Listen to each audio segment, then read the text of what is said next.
안녕하십니까. 오늘은 진짜 예술을 찾아서 80번째 시간 헬레니즘과 스토아 철학 두 번째 순서가 되겠습니다.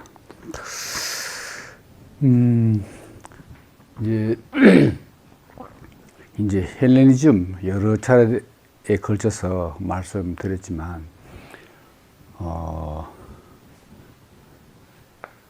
헬레니즘 이라는 이 운동이 이제 뭐 문화 운동이라고 할 수 있겠죠. 문화 운동이 아시다시피 그 알렉산더 대왕으로부터 시작됐다는 거죠. 알렉산더의 정복 전쟁.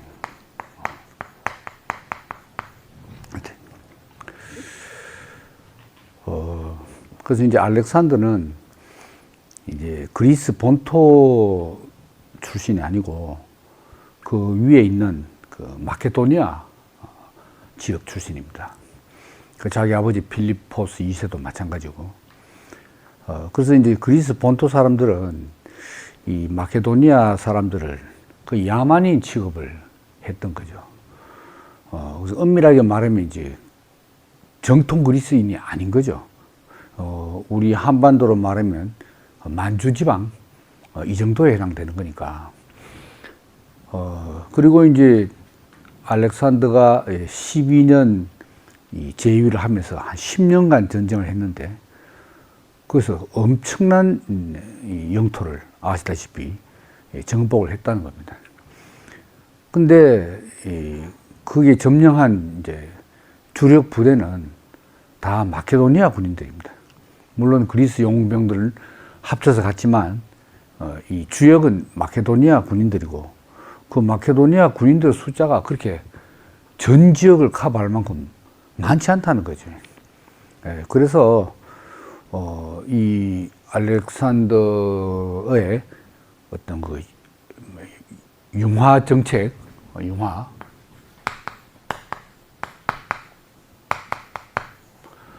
정책도 어떤 면에서는 이 소수의 마케도니아인들이 지배하기에는 너무 역부족이기 때문에 이 융화 정책을 쓸 수밖에 없었다.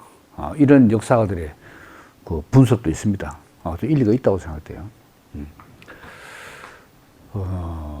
그래서 이제 융화 정책은 또 다른 말로 하면 이게 이제 혼합, 절충주의로 이렇게 나가게 되는 거죠.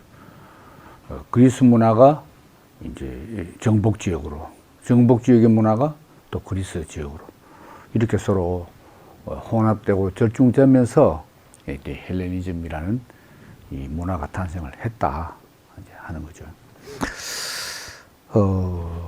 그래서 이 시대에 바로 지난번에도 말씀드렸지만 이제 이 세 가지 철학 유파가 이제 세력을 얻어서 활동을 했는데 그게 이제 스토아, 에피쿠로스, 그 다음에 뭡니까? 회의주의.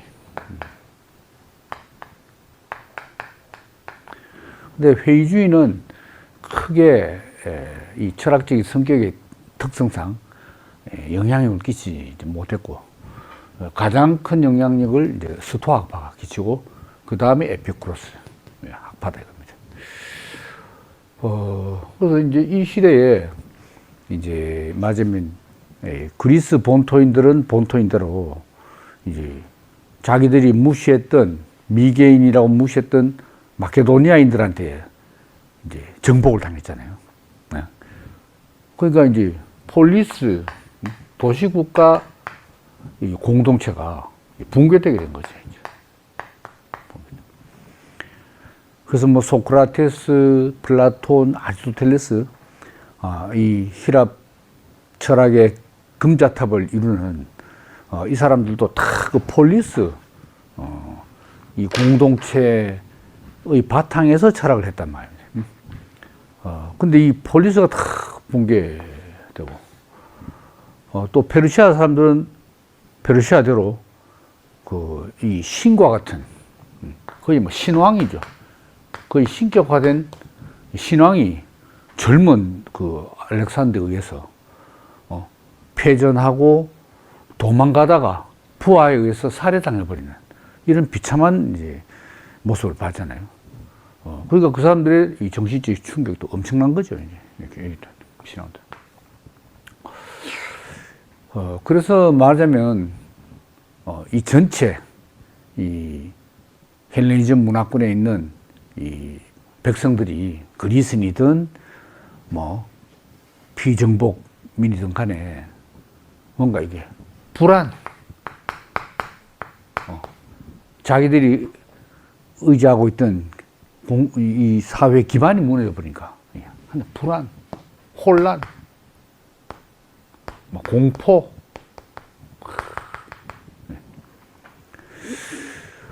이런 요인들이 다 이제 외부적인 요소다. 이제 외부적인 거, 정치적인, 군사적인 격동기에서 이제 외부의 환경의 변화, 재앙에 의해서 이제 이런 것이 발생하니까 이걸 개인의 힘으로 어떻게 저항할 수도 없고 바꿀 수도 없잖아요. 그러니까 해결책을 찾으려 하는 것이 이제 인간의 내면으로 들어가야 되는 거죠. 인간. 내면의 침잠. 내면 침잠. 그러니까 외부 환경과 접하는 나의 외적 인간이 있고, 내 마음, 내 안의 마음, 내적 인간. 이 내적 인간으로 파고 들어가서 마음에 이 평안을 얻으려고 했다는 거죠. 이런 분위기 속에서 결국 이 방황하고 공포에 떨고 혼란에 휩싸인 인간들의 영혼을 지도하고 길을 열어주는 그 역할을 자처한 이 학파가 이상하죠. 특히 스토아와 에피쿠로스.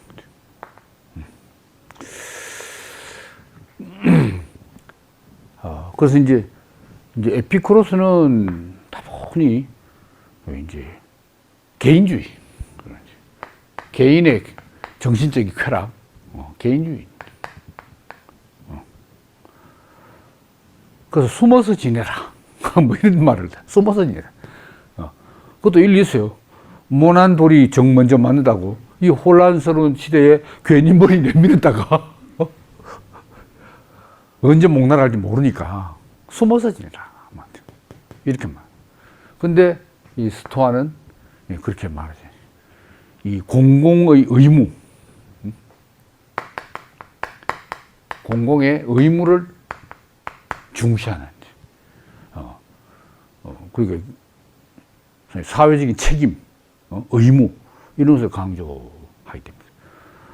그러니까 이제 이 스토아 학파가 이 3세기부터 시작됐잖아요. 제논에 의해서.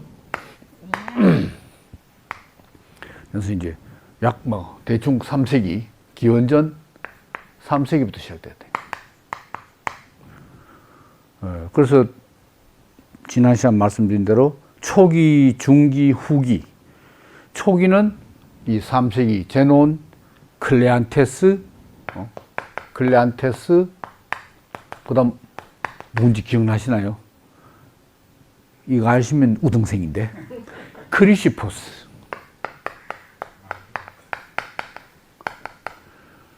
이 창시자, 그리고 이론의 완성자. 이 사람이 책을 옛날에 705권, 705권을, 근데 남아있지는 않습니다. 그렇게 다른 책에 그렇게 소개되어 있다는 거예요. 이 사람이 이론의 완성자.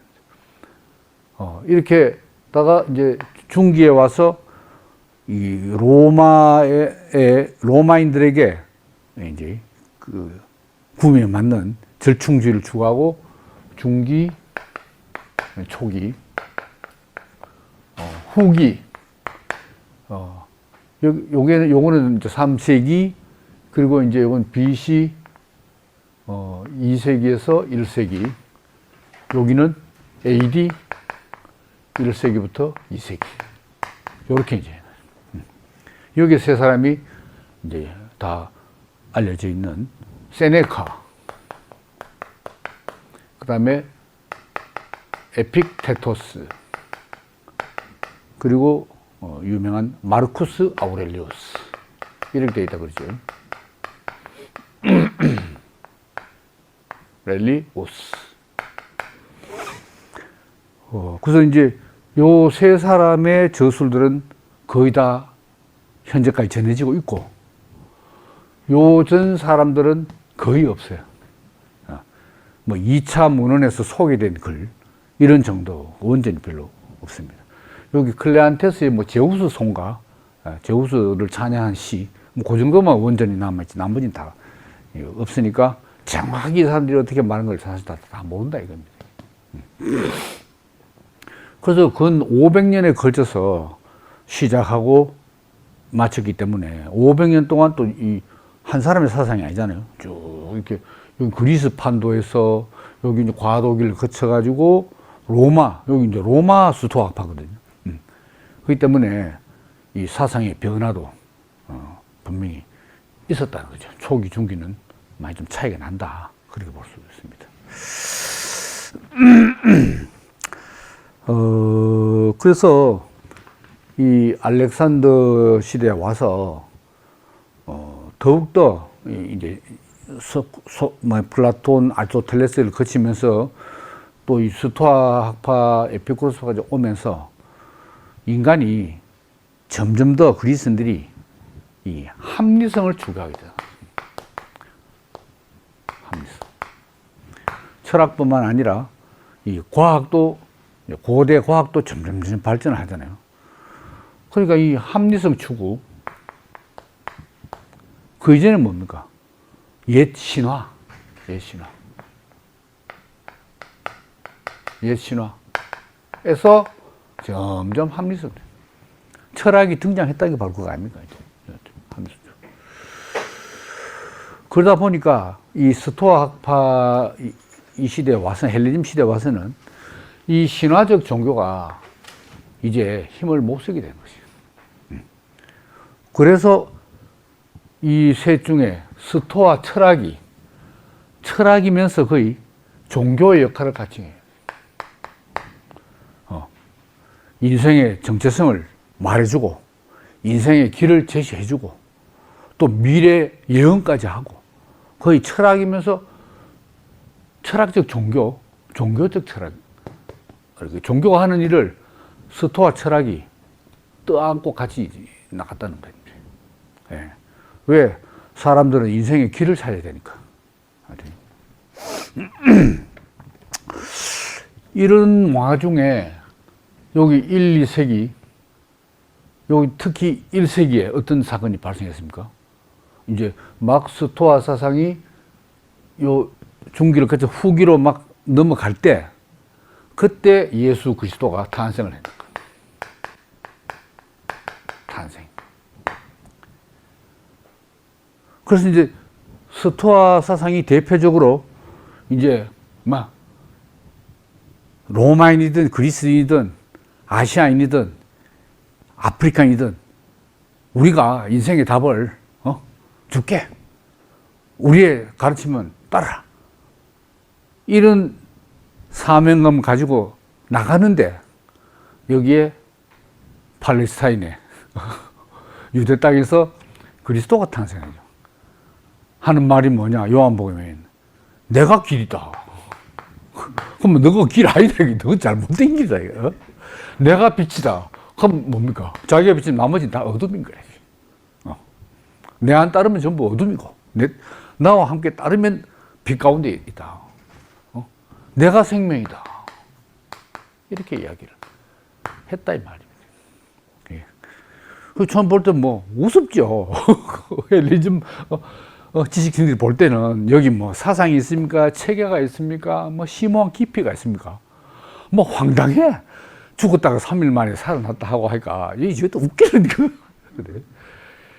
야, 그렇게 무시할 수밖에 없는 이 초기의 기독교인들이 놀라울 정도로 세력을 키우면서 로마로 잠입을 하기 시작했다는. 결국은 스토아 철학이 인생의 영혼 지도권을 손에 쥐고 있었는데 그걸 기독교가 뺏어버립니다. 그래서 이 2세기까지 수명 다 하고 3세기부터는 이제 판세가 달라져요. 근데 이 3세기의 마지막 저항으로서 뭐가 나오냐? 신플라톤주의.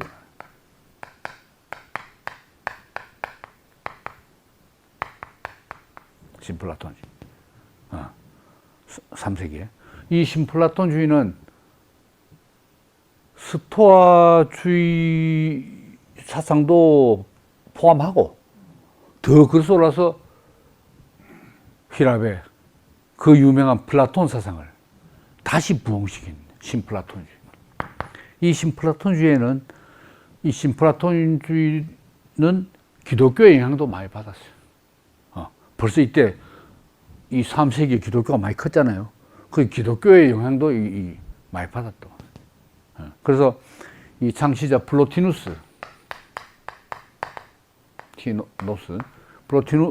누스라고 라틴어식으로 말하는데, 플로티누스는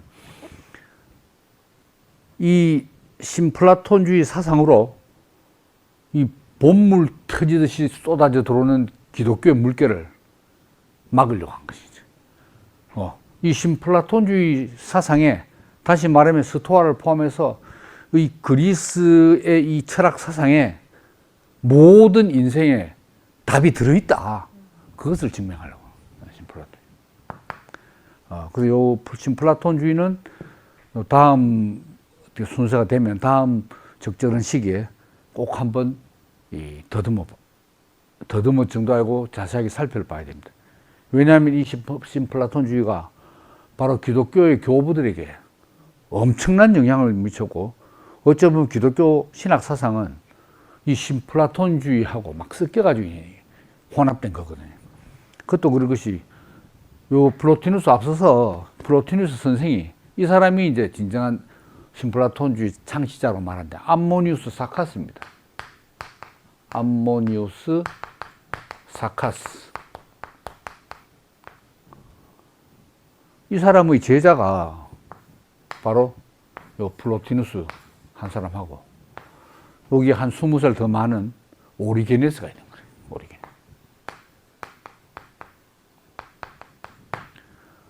이 오리게네스는 4세기, 5세기를 친 아우구스티누스 이전에 기독교 최대의 신학자라고 하는 사람이 바로 오리게네스인데, 이 사람이 신플라톤주의를 본격적으로 이렇게 만들어낸 플로티누스와 동문이야. 암모니우스 사카스가 제자라니까요. 이 사람은 위대한 기독교 교보가 되고, 이 사람은 신플라톤주의의 최고봉이 되고, 이죠. 같은 선생 밑에서 이 문화생끼리 완전 대적을 하게 된 거 아닙니까? 그러니까 이 오리게네스 사상 안에 신플라톤주의가 많이 들어가 있고, 그것뿐만 아니고 이 뒤로는 어거스틴이라고 말하는 아우구스티누스, 이 사람이 신플라톤주의에 심취했던 사람 아닙니까? 완전히 기독교로 전향하기 전에 만이교를 거쳐서 신플라톤주의로 해서 왔네요. 그러니까 이 소위 영어로 아우구스티누스 이 사상에 거의 이 그리스 사상이 다 포함되어 있다는 거예요. 그래서 이게 기독교의 발전이냐, 기독교의 타락이냐, 이게 이제 문제죠. 그래서 이제 기독교 이 신학자의 두 기둥이라고 말하면 이 아우구스티누스와 중세 후기에 접어드는 토마스 아퀴나스, 이 두 사람 아닙니까? 그래서 16세기에 마르틴 루터가 종교개혁을 일으킬 때 그 당시에 가톨릭은 아퀴나스의 사상에 입각해서 가톨릭 신학이 체계성입니다. 근데 루터는 바로 어거스틴 사상으로 이걸 부정했는 것 같아요. 그 종교 개혁은 아우구스티누스 사상으로 돌아간 거예요. 이게. 그러니까 이게 진정한 종교 혁명이라고는 할 수 없는 거죠, 맞아요. 하여튼 이건 다음에 또 나올 이야기고, 어쨌든 요 3세기의 신플라톤주의를 마지막으로 해서 4세기에 접어들면 판도가 달라지는 거죠. 왜냐면 이때는 기독교 세력이 너무 커져가지고 콘스탄티누스 황제도 그것을 억압하기보다는 이용하는 것이 자기의 정치적인 목적에 이득이 되겠다라고 생각해서 기독교를 공인하게 됐잖아요. 4세기. 313년이잖아요. 국격은 380몇 년이죠. 그 뒤에 테오도시우스 황제에 의해서 국교가 되고, 아직은 이제 요건 이제 공인, 믿어도 좋다, 뭐 이런 이제 이야기죠.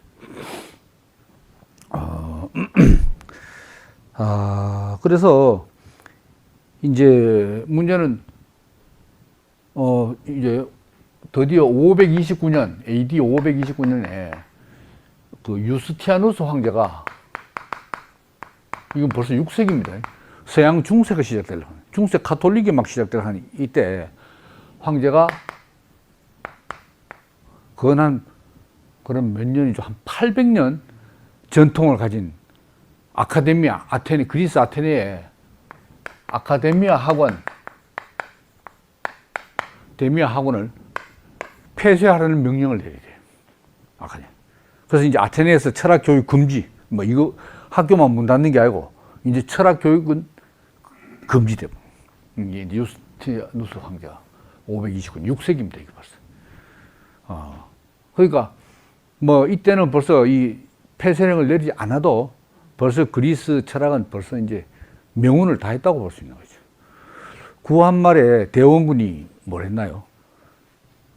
서원 철폐령을 내려붙는 거예요. 그건 뭐 일본의 압력에서 그런지 모르겠습니다만은 서원 철폐령을 내려가지고 이제 유생들이 이제 없어졌던 것이죠. 그와 마찬가지. 그리스 철학도는 이제 배출되지 않는, 이렇게 판도가 이제 바뀌게 됩니다. 그렇지만 이 방금 설명드린 대로 이 그리스 철학이 사실 내용적으로는 다 기독교 사상에, 교부들의 신학 사상에 다 스며들어져 명맥을 그대로 유지하고, 어거스틴은 저서를 보면 거의 플라톤 뼈대에 성서에 살을 붙이는 거예요. 아퀴나스는 아리스토텔레스의 골조에 거기에 미장하고 뭐 해가지고 성경에 살을 입혀놓은 이런 모습입니다. 그러니까 이 플라톤과 아리스토텔레스, 이 사람들의 그 철학적인 어떤 창조력, 독창성, 이건 이루 말할 수 없는 거죠, 이제.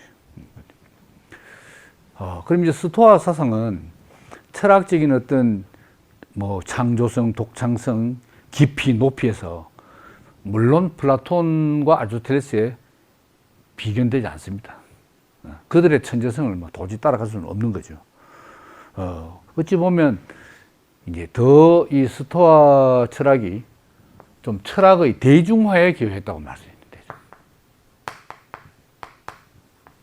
특히 이 후기의 로마 스토아 이 학자들, 이 사람은 거의 뭐 학문적이라보다도 이 사람 이 후기 오면은 다른 뭐 이제 이론 없어지고 윤리학이 이제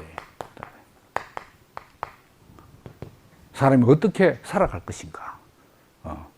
윤리학적인 저서들입니다. 뭐 세네카 행복론도 마찬가지고, 여기 에픽테토스의 저서, 여기 명상록은 다 이 삶의 지침서들입니다.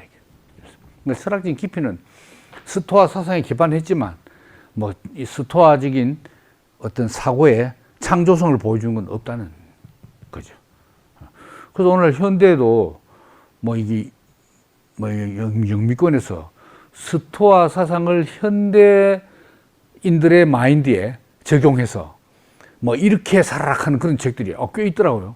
그리고 그런 책들이 베스트셀러가 많아. 보면은 스토아 수업 같이 보면 뭐 아마존 뭐 베스트 뭐 셀러하고 말이죠. 이거 많이 나와요. 이 삶의 지침서로 이제 활용된다고.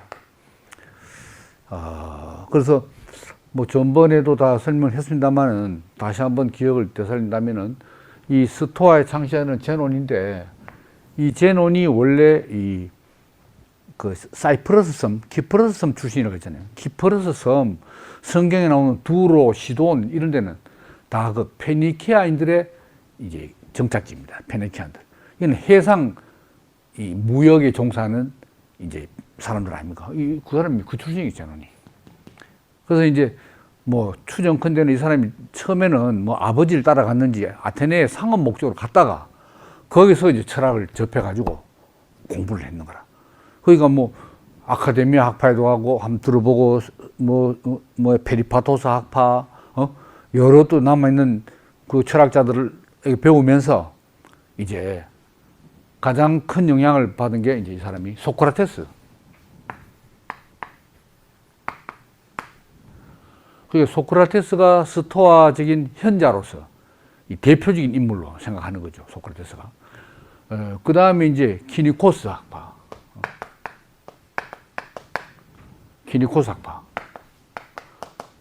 키니코스가 무슨 영어로 키닉 학파라고 그러잖아요.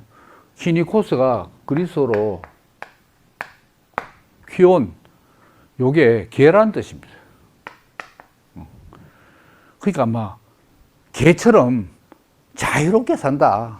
인간의 어떤 형식이나 규율이나 제도, 관습에 안 매고 아마 개처럼 자유롭게 산다.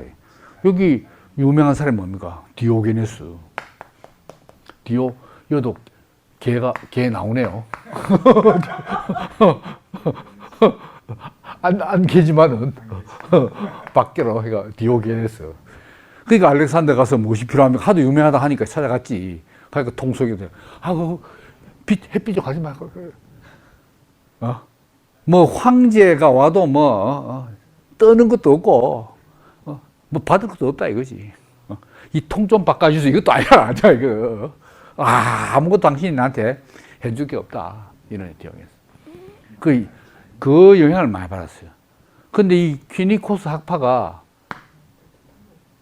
결국 그 소크라테스 제자 중에 한 사람이 이걸 만들었거든요. 그래서 소크라테스 그런 면모가 있다는 거지. 남루한 옷에 말이에요. 외부적인 어떤 소유에 신경 안 쓰는지. 퀴니코스. 요 사람들이 토대가 유물론입니다. 유물론. 이 사람. 그러니까 이게 이제 제논이 이제 퀴니코스. 그 다음에 그 이전, 퀴니코스, 소크라테스 이전, 소크라테스부터 한 100여 년 전이라고 볼게요. 헤라클레이토스.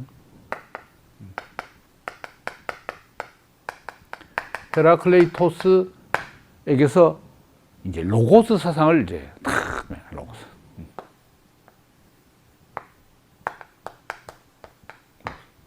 퀴니코스 학파에서 유물론, 헤라클레이토스 로고스 사상. 그 다음에 이 스토아 학파의 이 우주론에서는 그 만물 회귀 사상이 있어요. 그리고 또 헤라클레이토스는 뭐냐면 이 세계는 근원적인 불로 구성되어 있다. 불. 꼭 지금 뭐 겉으로 보이는 불만 아니고 근원적인 불이 있다. 세계는 불로 구성되어 있다. 탈레스는 물로 되어 있다. 이거는 불로 되어 있다. 이게 불. 그래서 이제 긴 시간이 지나면은 이제 만물이 갑자기 우주 대화재가 나와.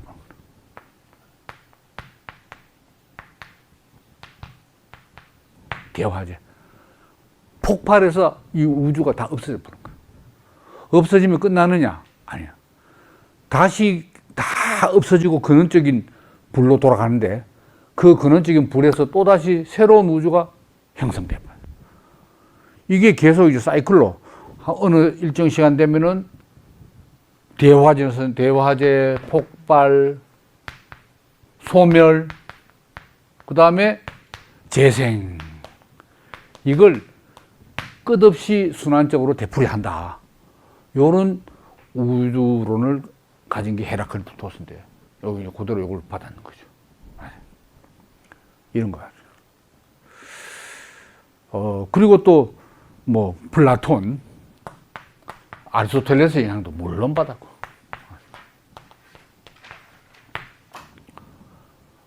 그리고 아까 말씀드린 소크라테스 영향도 물론 받았고. 소크라테스는 뭡니까? 덕. 사람이 덕을 실천해야 하는 이런 사상. 그러니까 스토아 이 철학은 어떤 이전에 없는 아주 독창적인 새로운 사상을 낸 것보다도 그 이전에 쭉 이 그리스 철학에서 흘러내려온 이 중요한 요소들을 다 종합하고 혼합해서 이제 아까 말씀드린 이 불안하고 혼란하고 공포의 입사인 이 시대에 어떻게 인간에게 이 불안을 뭡니까?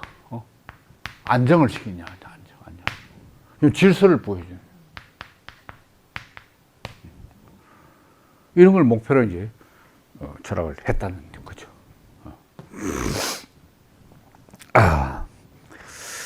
그래서 이제 지난 시간에 자연학을 말씀드렸지만 조금 더 뭐 한 번 더 보충을 하자면은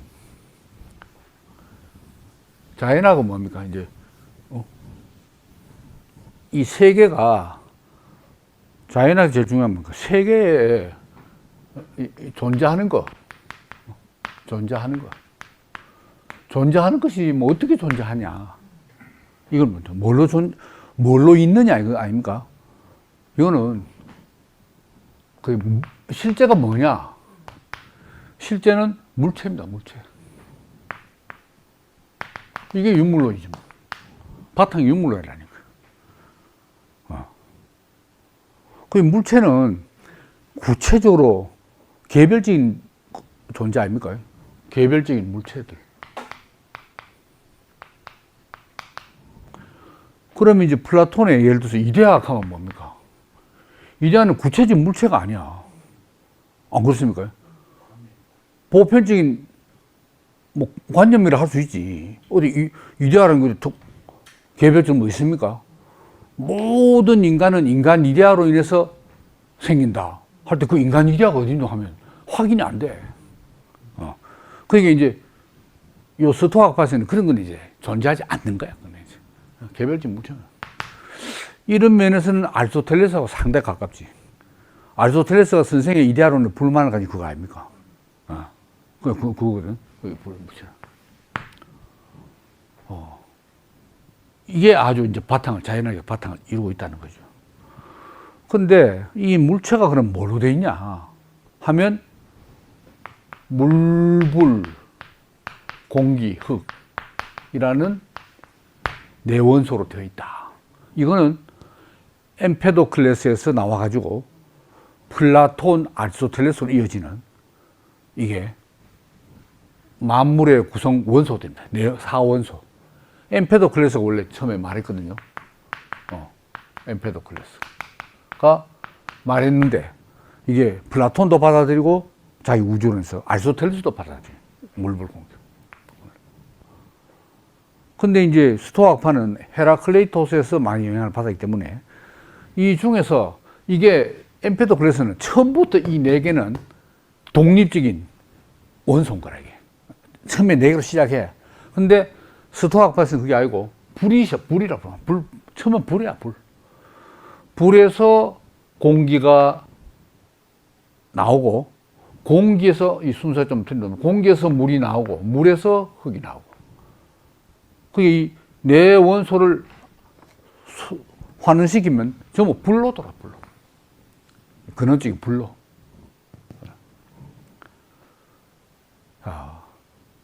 근데 이제 실체는 물체다. 존재하는 게 뭐냐? 물체다. 근데 이 물체는 무기물만 있는 게 아니고 식물, 동물, 인간 요렇게 크게 나누면 그래 안 돼 있잖아요. 근데 물체가 뭐 다 가만히 있나? 운동을 하는 거, 운동. 그럼 물체가 어떻게 운동하냐? 운동의 그 원인이 뭐냐 이거예요. 운동의 원인. 신화적인 사고방식은 신이 운동을 일으키지. 그죠? 근데 초월자 신이 없으니까 운동의 원인이 뭐냐? 물체 자체가 운동하는 힘을 가지고 있는 거라. 힘. 운동력. 또 식물, 동물, 인간 같으면 생명력. 생명력. 그게 물체 자체가 가지고 있다 이 말입니다. 이게. 그래서 또 아리스토텔레스의 어떤 그 구도를 따라서 만물은 무기물, 식물, 동물, 인간 요런 구조로 되어 있다 이거지. 그러면 무기물 안에, 식물 안에, 동물 안에, 인간 안에 공통적으로 들어있는 게 뭐냐? 요게 프네우마. 보통 그리스 성경에서 프네우마 하면 영이라고 말하잖아요. 영. 단어는 같은데 꼭 그런 의미는 아니지, 그러니까. 영이란 의미는 아니고 프네우마가 여기 다 들어있는 거예요. 근데 요 프네우마는 요거 들어있기면 꼼짝달싹 안 해요. 무기물 운동 안 하잖아요. 가만히 있어. 식물에는 요 프네우마가 성장을 하는 거예요. 동물에는 프네우마가 영혼으로까지 나타나는 거예요. 영혼으로. 사람에게는 이성. 우리 보통 이제 뭐 특히 플라톤에서 보면 이성 뭐 이런 건 하면 물질하고 차원이 존재 방식이 틀리잖아요. 그 이원론이잖아요. 영혼 이런 건 아예 물질이 아니야. 근데 스토아파는 유물론 시작했거든. 유물론에서 이제 범신론이 된 거니까 이성도 프네우마로 되어 있는 거예요. 프네우마로. 그럼 프네우마는 물, 불, 공기, 역 중에서 어떻게 프네우마가 생겼노? 요게 물 플러스 공기인 거야. 아유, 물이 아니고 불. 불과 공기가 혼합돼 가지고 가장 미세한 물질인 프네우마가 있고, 이 프네우마가 그 다른 이 뭡니까 물체를 구성하는 재료들이 많이 있을까, 물질이 있을 거 아닙니까? 거기에 전부 스며들어요. 침투되어 있는 거예요. 뭐 이런 식입니다. 이제 이렇게. 그래서 이제 존재하는 것은 물체고, 물체일 뿐만 아니고 운동하는 그 힘을 가지고 있다. 이러니까 어찌 보면 탈레스가 뭐라고 말했나요? 탈레스가 서양 철학의 아버지고 힐라브 철학의 아버지인 탈레스가 만물은 신들로 가득 차 있다 이렇게 말했거든. 만물은 신들로 충만하다 이렇게 말했대. 옛 신화에서는 뭐라고 말합니까? 신은 물체 위에 초월해 있지. 신이니까. 근데 철학의 시작은 그 초월적인 신을 물체 속으로 끌어내려 가지고 물체 속에 신들이 가득하대. 그러니까 이 신들이 바로 운동의 힘이고, 만물의 운동을 일으키는 힘이고, 요걸 뭐라 합니까? 물활론이라고 하잖아요. 물체가 스스로 운동한다. 물활론. 그러니까 이 스토아 철학은 아리스토텔레스의 철학 성과까지 다 혼합하고 흡수해가지고 도로 처음으로 헤라클레이토스, 탈레스, 헤라클레이토스식의 물활론으로 돌아가 버린 거야. 물활론으로. 요게 이제 범신론이 된 거지. 이제. 만물은 신들로 충만하다. 신하고 만물하고도 분리된 게 아닙니다. 만물이 신이고 신이 만물이라. 그러니까 이 범신론이지.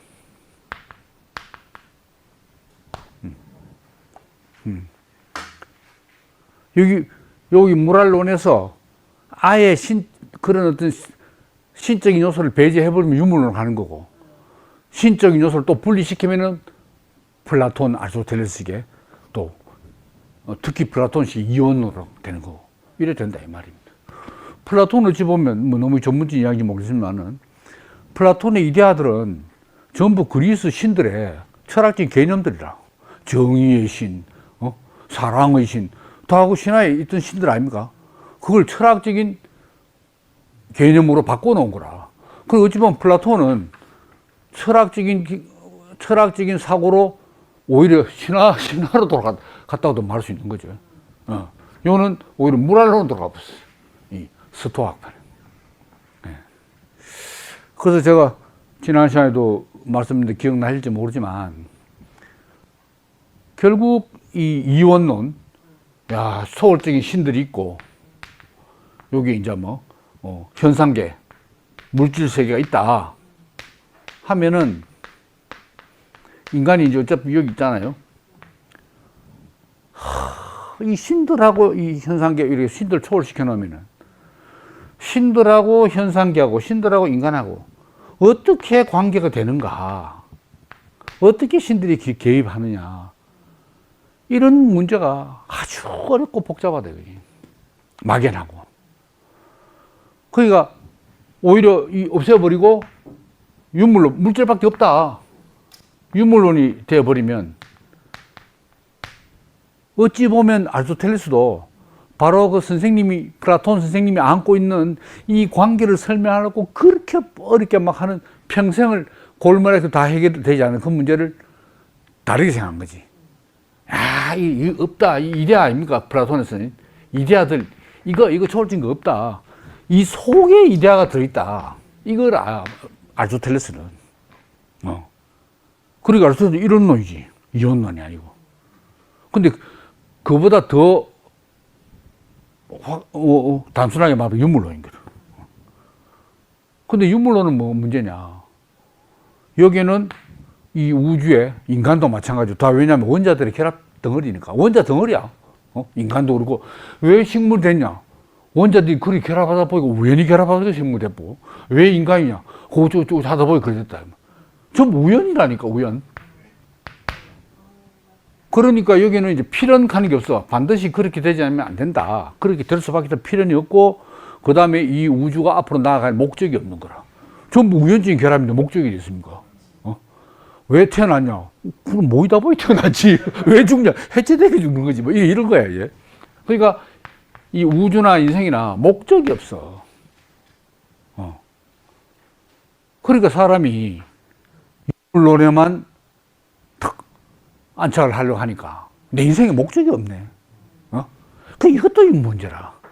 근데 목적으로 하려면 신이나 신들을 전제해야 되는데, 그러면 그 신하고 나하고 어떤 관계 되냐? 기도를 한번 들어주냐 마냐? 뭐 진짜 알긴 아나?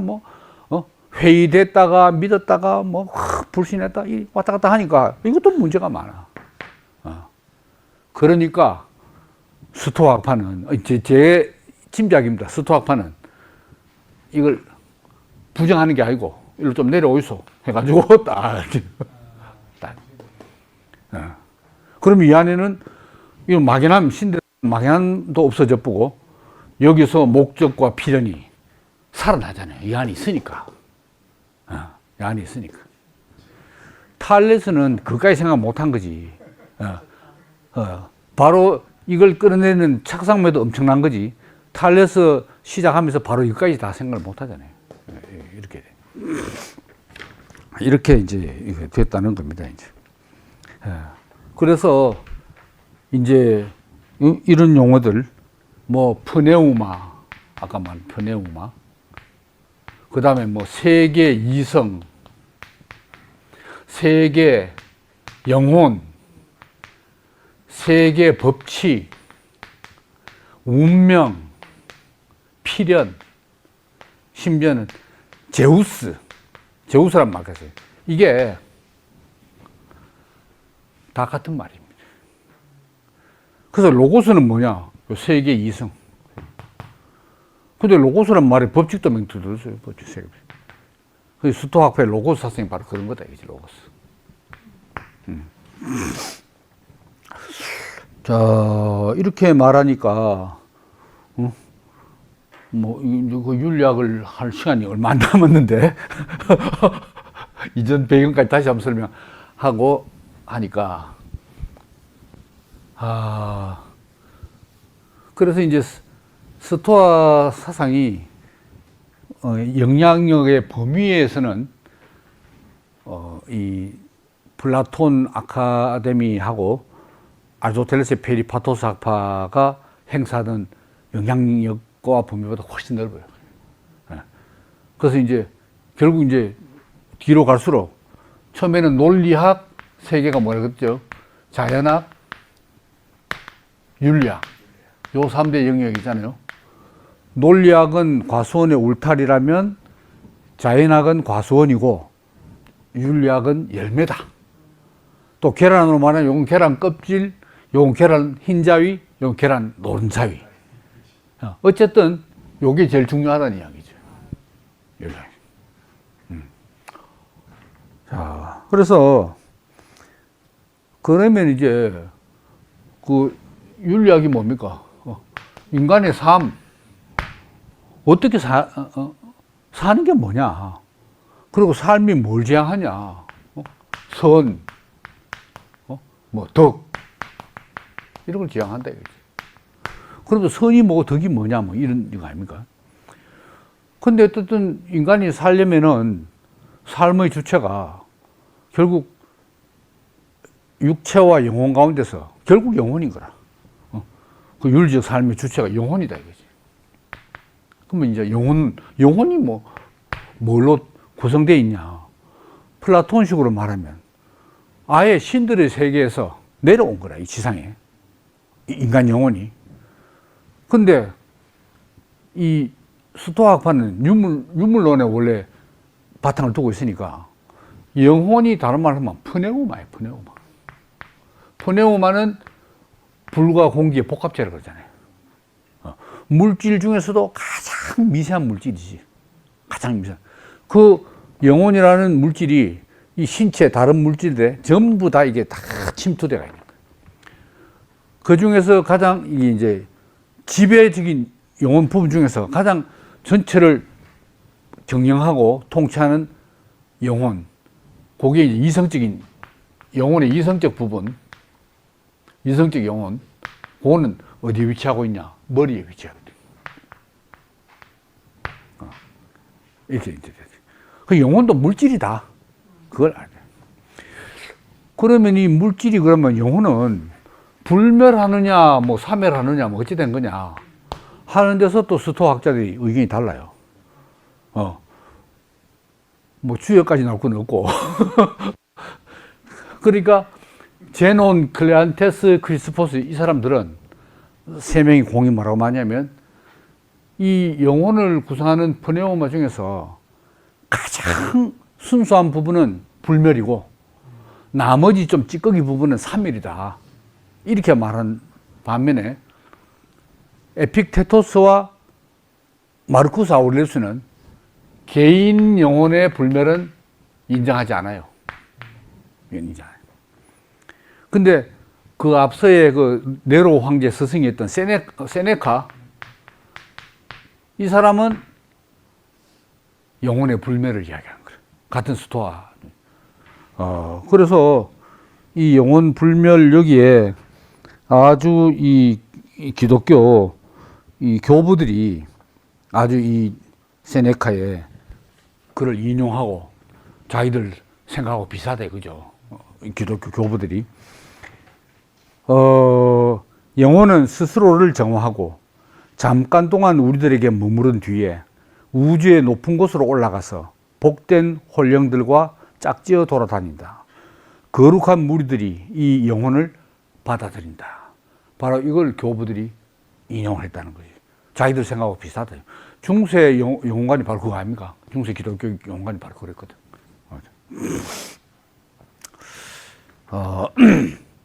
그래서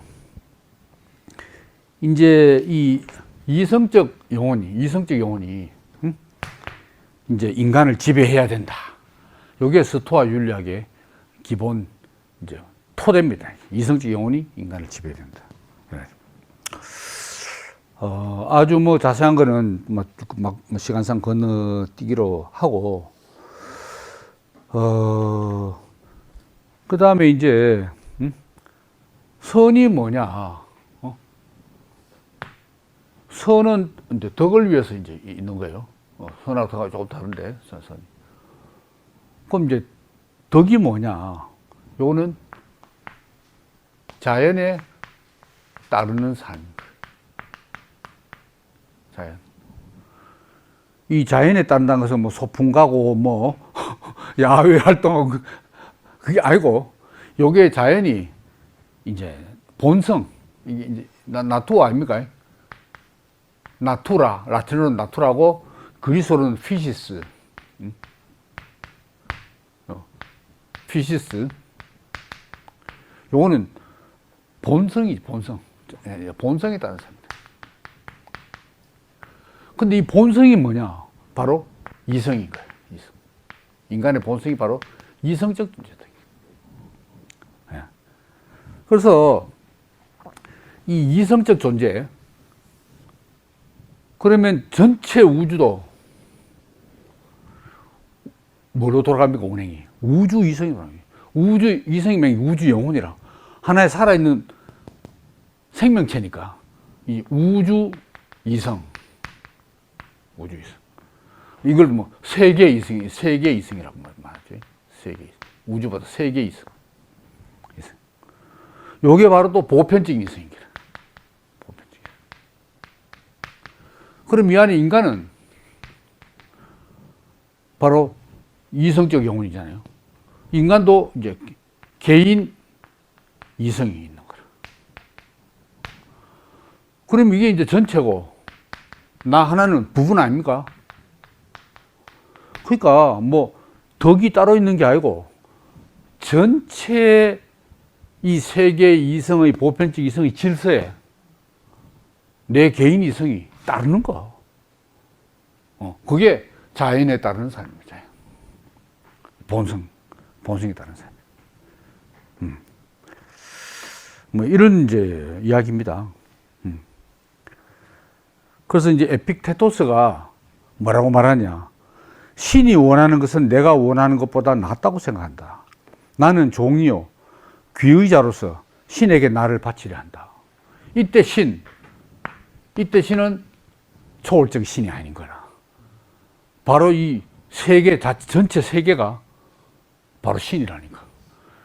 이 세계의 질서, 운행 질서에 내 인생을 그대로 포함시키는 거.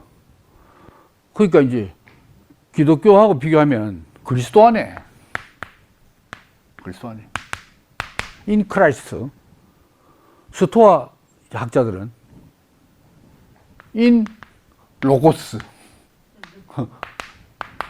in 크라이스트가 아니고 in 로고스 안에 내가 보편적 이성, 세계 이성 안에 들어있다는 것을 알아라 이거지 이제.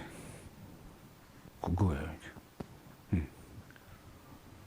그래서 이제 에픽테토스의 그 좋은 말씀들, 마르쿠스 아우렐리우스의 그 좋은 의록들이 전부 이 안에서 하나 똑같다 이거지.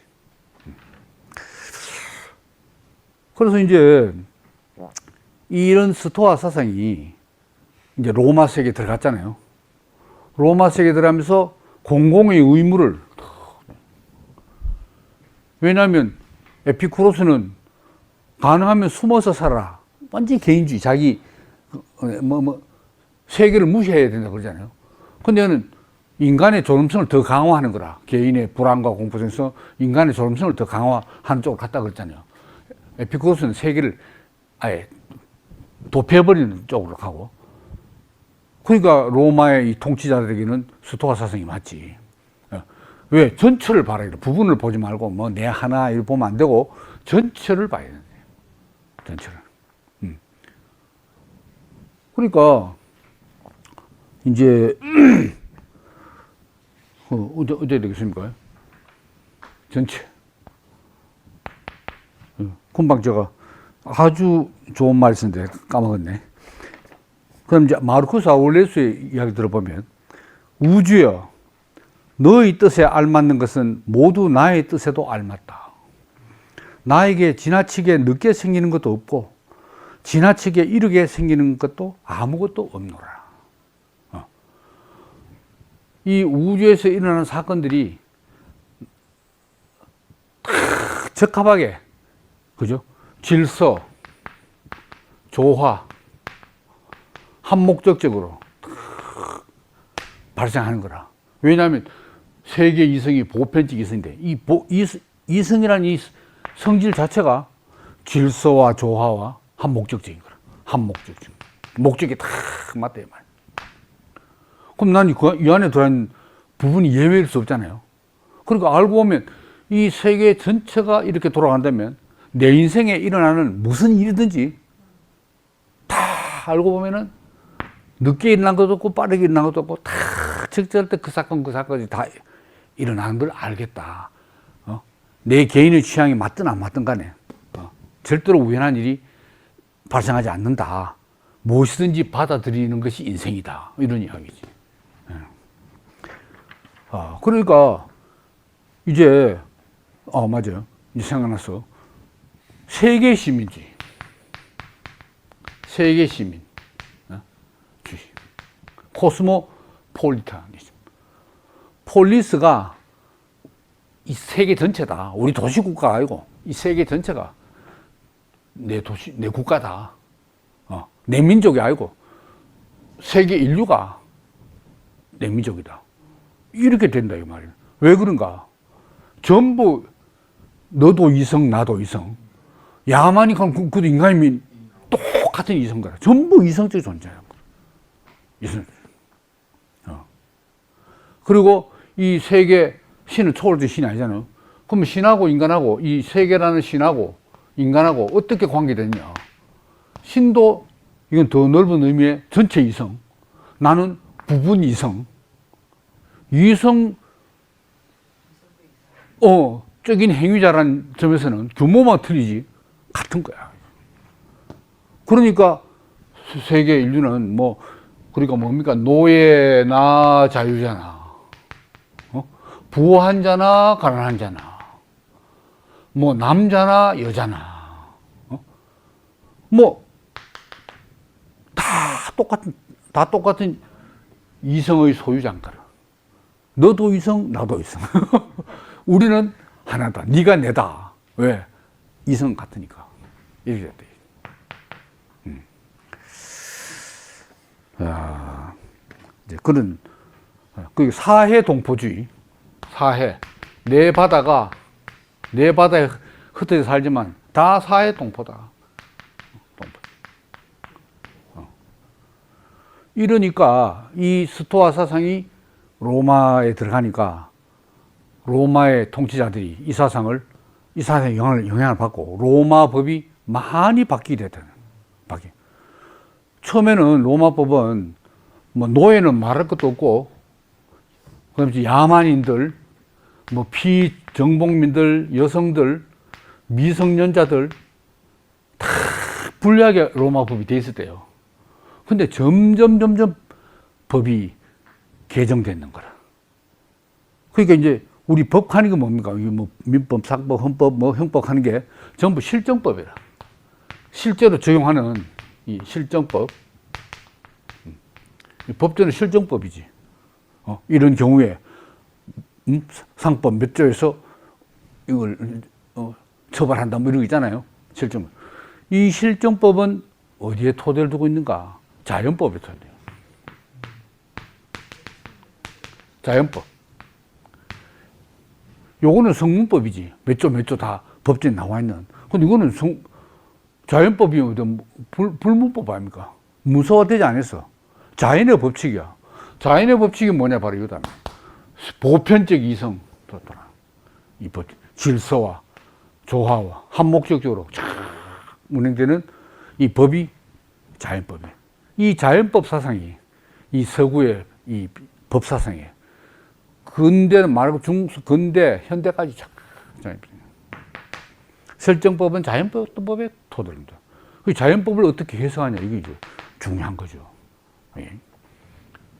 그래서 이제 신하고 인간도, 이건 신이 초월적 신이 아니니까, 신하고 인간도, 여도 이성, 규모만 틀리지, 여도 이성, 나도 이성입니다.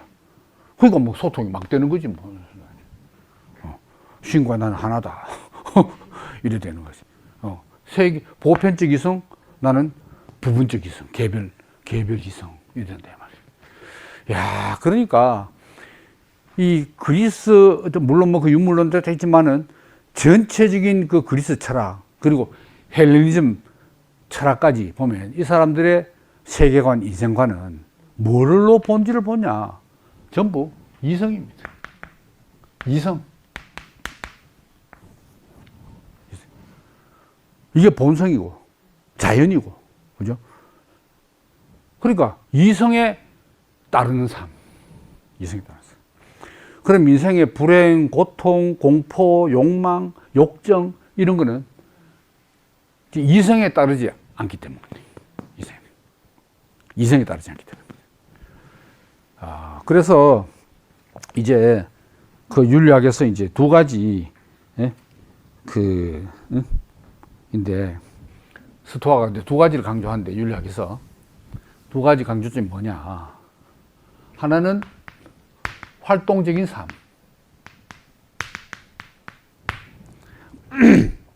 이게 라틴어로 하면 비타 악티바, 액티브 라이프예요. 활동적인 삶. 이 활동적인 삶은 바로 공공적인 삶이라. 개인의 도피하면 안 되고 침잠하면 안 되고 공공의 삶. 요거는 다시 말하면 정치적인 삶. 꼭 정치이자는 말이 아니고 이웃을 생각하는, 이웃에 헌신하는 삶을 살아야 된다 이거지. 이게 왜 헌신해야 됩니까? 이웃도 이성적인 존재고. 나 자신을 발견하려면 이웃을 봐야 돼. 왜냐면 그것도 이성적인 존재니까.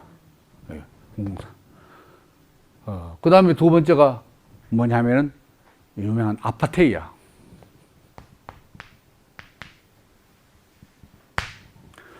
파테이아 하는 게 요게 뭐 격정 뭐 이런 거거든요. 격정. 막 억제하기 힘든 감정 뭐 이 외부에 영향받아 좀 흔들리는 마음의 상태 이런 게 격정 아닙니까? 요 R은 부정이니까 격정에서 해방된. 그래서 이제 마르쿠스 훌륭하신 이 마르쿠스 아우렐리우스님이 뭐라고 말하냐 가지고 유명한 말인데 이 공공의 삶에서는 마르쿠스 아우렐리우스가 말하냐면 전쟁에서 전쟁터에서 다 썼거든요. 명상록을. 그게 얼마나 피곤하겠어요. 너가 피곤해 지쳐 억지로 깬 이른 아침에 너는 인간으로서 일하기 위하여 일어난다고 너 자신에게 깨우쳐 주지 않으면 안 된다. 너 자신, 자기 자신을 말하는 건데 참새와 개미와 거미와 그리고 벌들이 그들에게 맡겨진 일을 어떻게 하는가를 너는 보지 못하는가. 그런데 너는 너의 인간으로서 해야 할 일을 안 하겠다는 말인가. 자기 자신에게 그렇게 이제 채찍질 한다 이거죠. 그 다음에 이제 이 아파테이아, 격정에서 해방된 삶을 뭐라고 말하냐면 너는 부딪히는 모든 파도들을 부셔버리는 바위 같아야 한다. 바위는 서 있다. 그러나 파도는 부서지다가 지친다. 그 파도들이 뭐냐? 정욕, 분노, 공포, 동정, 후회, 연민. 이런 전부 파도들이 막 큰데 바위는 꼼짝도 안 한대. 자기가 바위 같은 이제 사람이 이제 돼야 된다. 이런 이야기들. 훌륭하십니다. 훌륭하시. 야, 어떤 것에 의해서도 너가 흔들려서는 안 된다. 모든 것들은 본성에 정해져 있는 대로 된다. 그리고 얼마 뒤에는 너는 아무 사람도 아니며 이미 아무 곳에도 있지 않을 것이다. 죽는다 이 말입니다. 네. 야, 그래서 이제 버트란트 러셀의 서양 철학사 헬레니즘 이 부분을 보면 유명한 버트란트 러셀은 뭘 하냐. 야, 이 만물 회귀 사상 이거는 매우 즐겁지 못한 사상이다. 이거는. 어차피 이따가 전부 대화재 나가지고 없어져 붙으면은 그거 생각하면 너무 답답하다 이거지. 절망적이다 이거지. 이런 사상은 자기는 이제 잘 적응이 안 된다 이 말입니다. 그리고 인간이 매사에 그렇게 이성적으로만 살 수 있느냐. 뭐 예를 들어 뭐 자기 자식이 갑자기 죽었다 한대 말이죠. 그 파도 아닙니까? 걱정이 안 돼. 아파트야. 그렇게 말하는 본인도 그렇게 쉽게 되겠냐. 역시 예리하게 버트나드 러셀은 그렇게 말하고 있어요. 그 말도 일리가 있어요. 야, 그래서 벌써 이 서양 문명의 이 토대가 그리스 문명이라고 그러잖아요. 헬레니즘. 그러니까 이성. 근데 이제 이성, 합리성. 한데 여기에 대한 반작용이 이 세계사에서, 이 서양의 역사에서 탁 일어나잖아요. 요게 이제 말하자면 비합리, 그리고 감성.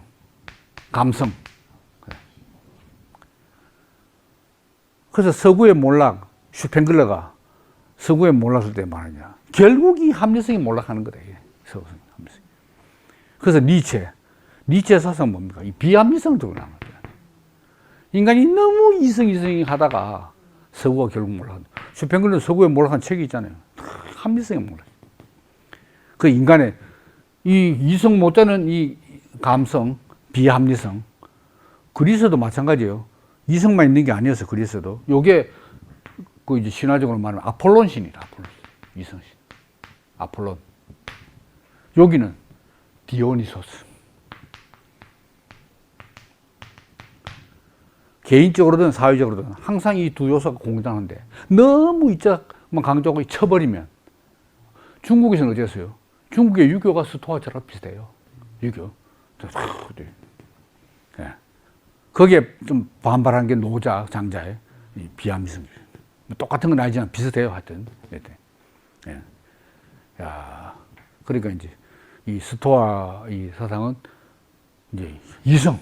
모든 세계나 인간은 전부 이성으로 다 봐.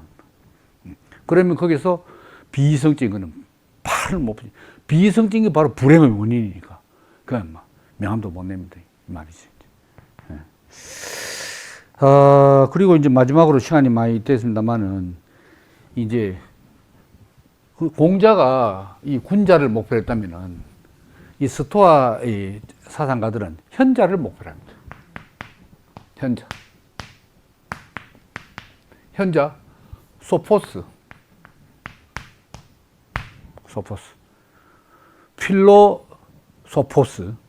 필로소프 아닙니까? 필로소포스. 현자를 되기를 사랑한다. 이거 아닙니까? 필로소프 철학자, 현자. 이제 사랑하는 게 아니고 자기 이제 현자지. 이 사람은 다른 말하면 이성에 따른 삶을 사는 사람. 한마디로 말하면 그겁니다.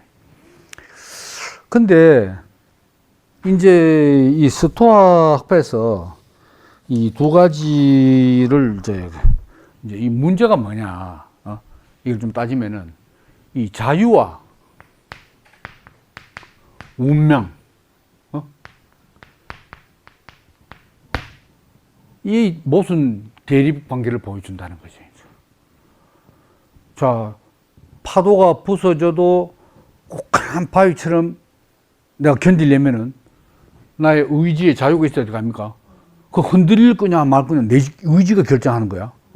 그러니까 이럴 거냐 저럴 거냐는 의지의 자유, 의지 결정, 선택의 자유.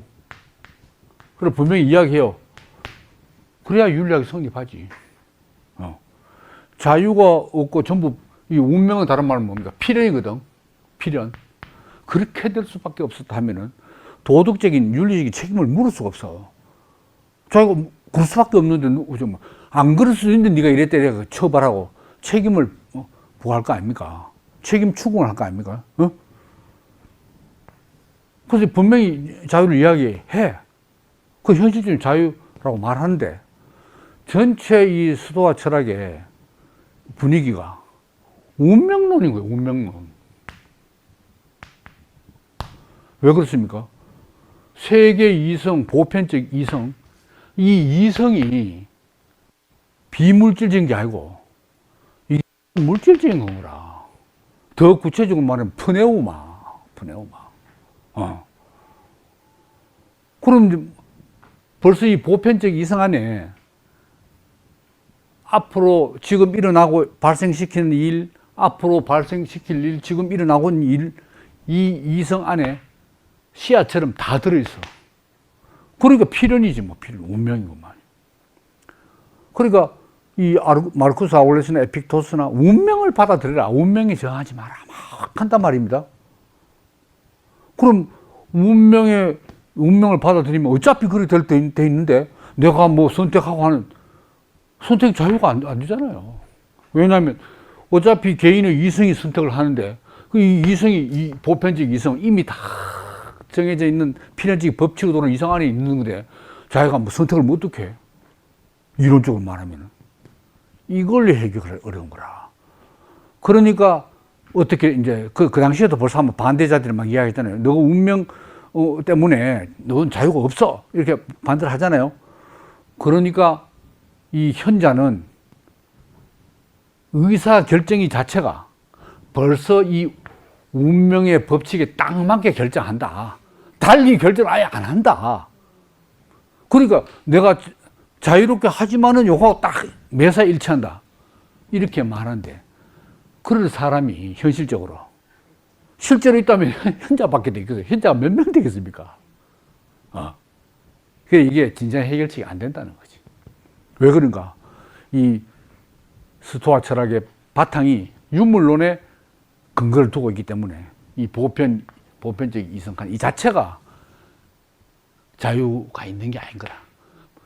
세계의 이성 자체가 자유가 없는데 질서가 탁 정해진 대로 돌아가는데 섭리로 돌아가는데 여기서 인간의 이성만 그 안에서 예외적으로 하면은 오히려 여기에 반환이 되지. 이런 문제를 스토아 철학은 해결하지 못하고 있다는 거예요. 그래서 마르쿠스 아우렐리우스나 에픽토스의 불을 보면 운명을 받아들이는 어떤 체념 그런 분위기가 많아요. 인간은 운명을 거스릴 수 없다 하는 이 체념입니다. 그래서 마르쿠스 아우렐리우스가 오현제의 마지막이고 사실 그때 그 이후로 또 아들 코모두스가 또 이제 폭군이고 그 이후로 로마는 점점 발전하는 것이 아니고 사실은 기울어지고 있네요. 기울어지고 있다가 그 마지막 돌파구로 콘스탄티누스가 기독교를 잡은 거지. 그래야 다시 회생이 발판을 마련하고 이런 것 같아요. 그래서 이제 공공의 의무를 다하고 정말 마르쿠스 아우렐리우스 그 명상을 보면 황제가 어떻게 이런 마인드로 통치를 하는가. 정말 뭐 이상적인 군주 같아요. 철인왕처럼. 그럼에도 불구하고 이 몰락해 가는 로마의 어떤 흐름을 막을 수는 없었다는 거예요. 그래서 마지막에 그 슈펜글러가 서구의 몰락을 쓴 슈펜글러가 세네카 로마 수도학자 제일 처음 시작하는 네로 선생 세네카의 말을 글 마지막에 인용을 했어요. 뭐냐면 너가 동의하면 운명은 너를 인도해주고 너가 동의하지 않으면 운명은 너를 강제한다. 그러니까 개인은 운명에 동의할 수밖에 없는 거라. 동의 안 하면 어차피 운명 강제로 끌고 가지. 뭐 동의 안 한다고 내 마음대로 한 건 아니다 이 말입니다. 이게 서구의 몰락이라는 책 마지막에 써놨다는 거야. 서구가 바로 그렇다는 거예요. 그때 로마가 지금의 서구 문명과 같이 그렇게 돌아가고 있다. 이런 진단이죠. 그러니까 뭐 다 설명을 할 수도 없고 또 다 제가 다 모릅니다만은 어째서 이런 분위기 속에서 이제 기독교가 결국 승리하게 되었는가 하는 것을 이렇게 이제 보여주고 있는 거죠. 이제.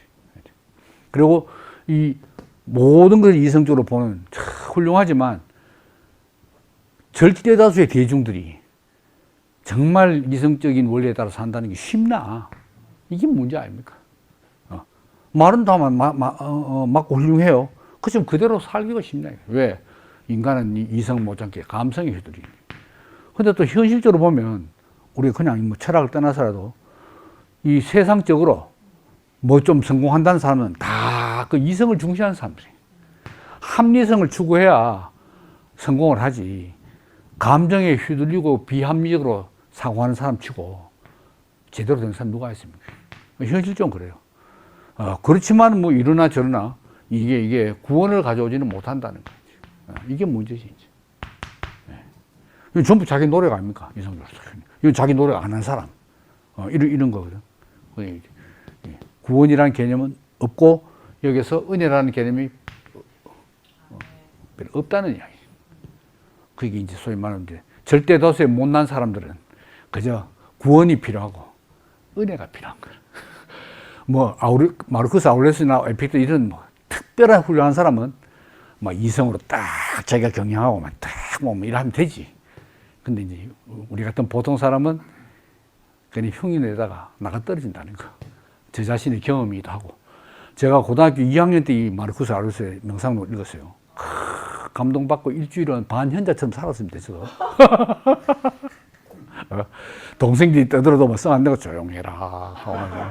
걔가 동네 치면, 걔니까 그렇지. 뭐 이렇게 나가는데, 일주일 지나니까 약발이 떨어져가지고, 원상복귀해보더라고요. 역시 저도 구원과 은혜가 필요한 사람이에요. 여기서는 제가 깃들 곳이 없는 것 같아요. 이 스토아 사상에서. 그냥 훌륭한 말씀이죠. 아이고, 오늘 너무 시간이 오버됐네요. 경청해 주셔서 감사하고, 다음에는, 넘어가서 에피쿠로스를 한번 살펴보도록 하겠습니다. 감사합니다.